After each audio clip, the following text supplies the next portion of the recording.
आज की कहानी है दोस्तों साहसी बंदर और उसका जादुई जंगल। कहानी साहसी बंदर और उसका जादुई जंगल।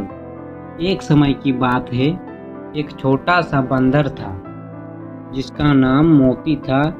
मोती बहुत ही नटखट और साहसी था। वह हमेशा नए नए रोमांच की खोज में लगा रहता था। मोती एक बड़े और घने जंगल में रहता था जिसे लोग जादुई जंगल कहते थे। इस जंगल में अनेक रहस्यमयी बातें थीं जिन्हें जानने के लिए हर कोई उत्सुक रहता था। मोती की पहली खोज। एक दिन मोती ने तय किया कि वह जंगल के गहरे हिस्से में जाएगा जहां अब तक कोई जानवर नहीं गया था। मोती ने अपने दोस्तों से अलविदा कहकर सफर शुरू किया। चलते चलते मोती को एक पुराना दरवाजा मिला जिस पर जादुई चिन्ह बने हुए थे। यह दरवाजा किसी प्राचीन कालीन मंदिर का हिस्सा लग रहा था। मोती ने हिम्मत जुटाकर दरवाजा खोला तो एक अद्भुत दृश्य उसके सामने दिखाई दी। दरवाजे के भीतर एक और दुनिया भी थी जहां मोती ने कई जादुई प्राणियों को देखा।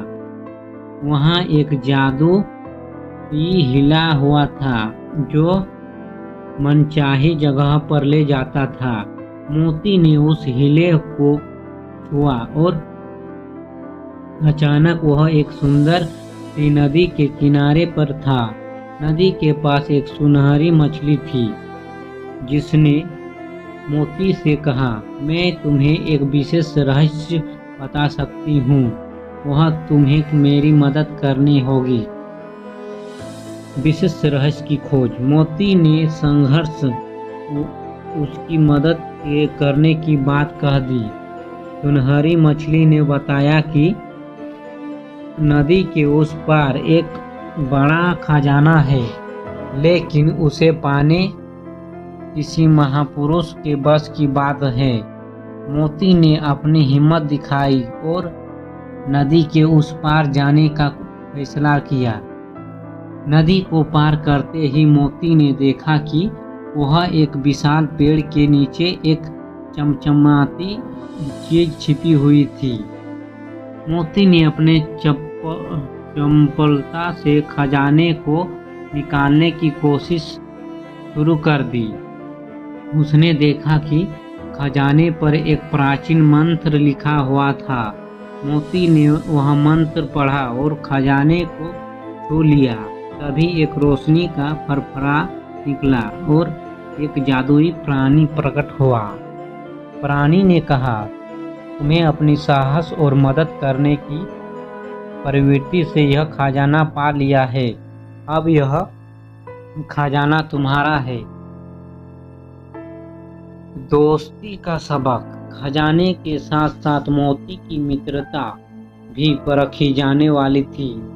उसे यह समझ आया कि खजाना सिर्फ सोने चांदी का नहीं होता।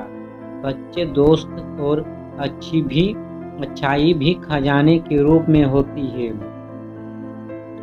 जब मोती जंगल से वापस आया तो उसने अपने सभी दोस्तों को अपने अद्भुतपूर्ण अनुभवों के बारे में बताया। उसके दोस्तों ने उसकी बातें ध्यानपूर्वक सुनी और उसे इस साहसी कारनामों के लिए सम्मानित किया। मोती की वापसी। सबके सामने मोती ने घोषणा की वह खजाने का एक हिस्सा अपने दोस्तों के साथ मिल बांट कर इस्तेमाल करेगा। सबसे पहले उसने अपने दोस्तों को जादुई खजाना दिखाया और फिर उस खजाने से जो विशेष वस्तुएं थी उन्हें उनके साथ बांटने का निर्णय लिया। उसने कुछ हिस्सों का उपयोग जंगल के विकास और सुरक्षा के लिए किया था।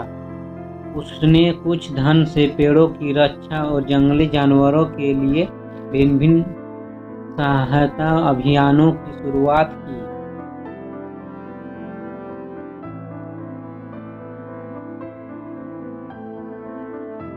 मोती की शुरुआत की।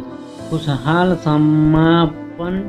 मोती की उदारता और साहस के चलते वह जंगल और उसके साथी जंगली जीवों के दिल में बस गया। अब हर कोई उसे एक महानायक के रूप में देखता था, जिसने न केवल साहस का परिचय दिया बल्कि अपने दोस्तों और जंगल के भले के लिए काम किया। इस घटना के बाद मोती कभी फिर से उसी जादुई दरवाजे से होकर अपनी रोमांचक यात्रा पर निकलता और नए रहस्यों की खोज करता। हर बार वह अपने दोस्तों के लिए नई नई कहानियाँ और उपहार लेकर लौटता। अंतिम सबक। इस कहानी से हमें यह सीख मिलता है कि हमें हमेशा साहसी और उदार होना चाहिए। सच्चा खजाना वह है जो हमारे अच्छाइयों और हमारे दोस्तों के साथ साझा किया जाता है। हिम्मत और दयालु से ही हम अपने जीवन को नया आयाम दे सकेंगे। अगर कहानी अच्छी लगी है दोस्तों तो एक लाइक जरूर कर दीजिएगा। धन्यवाद।